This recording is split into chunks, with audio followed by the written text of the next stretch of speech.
പശ്ചിമേഷ്യയിൽ സംഘർഷം മൂർച്ഛിക്കുകയാണ്. ഇസ്രായേൽ ഇറാനുമേൽ കനത്ത ആക്രമണമാണ് അഴിച്ചുവിടുന്നത്. ഇറാനും ഉരുളയ്ക്ക് ഉപ്പേരി എന്ന പോലെ തന്നെ ഇസ്രായേലിനെ ആക്രമിക്കുന്നുണ്ട്. പ്രത്യേകിച്ചും ഡ്രോണുകളും മിസൈലുകളും ഉപയോഗിച്ചാണ് ഇറാൻ്റെ ആക്രമണം നടക്കുന്നത്. ഇത് കൂടുതലും ജൂതന്മാർ താമസിക്കുന്ന ജനവാസ കേന്ദ്രങ്ങളിലാണ് ഇറാൻ്റെ ആക്രമണങ്ങൾ നടക്കുന്നത്. എന്നാൽ ഇസ്രായേൽ ഇറാൻ്റെ തന്ത്രപ്രധാനമായ സ്ഥലങ്ങൾ തന്നെയാണ് ആക്രമിക്കുന്നത്.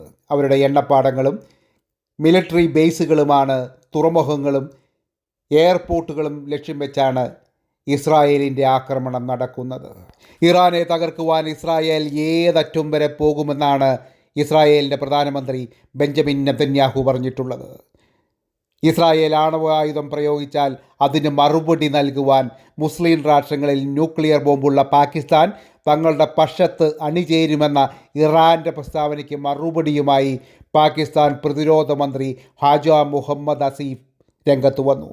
പാകിസ്ഥാൻ അത്തരത്തിലൊരു ഉറപ്പും ആർക്കും നൽകിയിട്ടില്ലെന്ന് പാക് പ്രതിരോധ മന്ത്രി എക്സ് പോസ്റ്റിലൂടെ അറിയിച്ചു.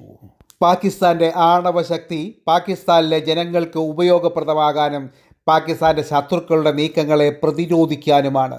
ഇസ്രായേലിൻ്റെ ആണവശക്തിയിൽ ലോകരാജ്യങ്ങൾ, പ്രത്യേകിച്ച് മുസ്ലിം രാഷ്ട്രങ്ങൾ ഭയപ്പെടണമെന്നും പാകിസ്ഥാൻ നേതാവ് പ്രസ്താവിച്ചു. പാകിസ്ഥാനി നേതാവ് ഇങ്ങനെ പറയുവാൻ കാരണം, പാകിസ്ഥാൻ ഇറാനെ സഹായിക്കുകയാണെങ്കിൽ, ന്യൂക്ലിയർ ബോംബുകൾ നൽകി സഹായിക്കുകയാണെങ്കിൽ, പാകിസ്ഥാൻ മുൻപ് അങ്ങനെ ചെയ്തിട്ടുണ്ട്.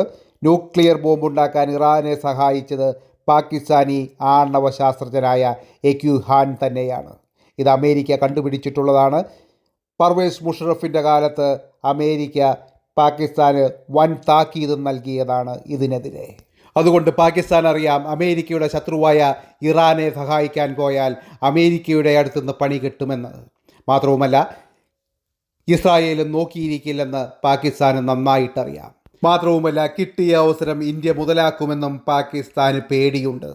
അതുകൊണ്ട് തന്നെ ഇറാൻ്റെ ഈ ആവശ്യം പാകിസ്ഥാൻ തള്ളുകയാണ് പരസ്യമായി. എന്നാൽ ചിലപ്പോൾ രഹസ്യമായി മുസ്ലിം രാഷ്ട്രമായ ഇറാനെ പാകിസ്ഥാൻ സഹായിച്ചിരിക്കും.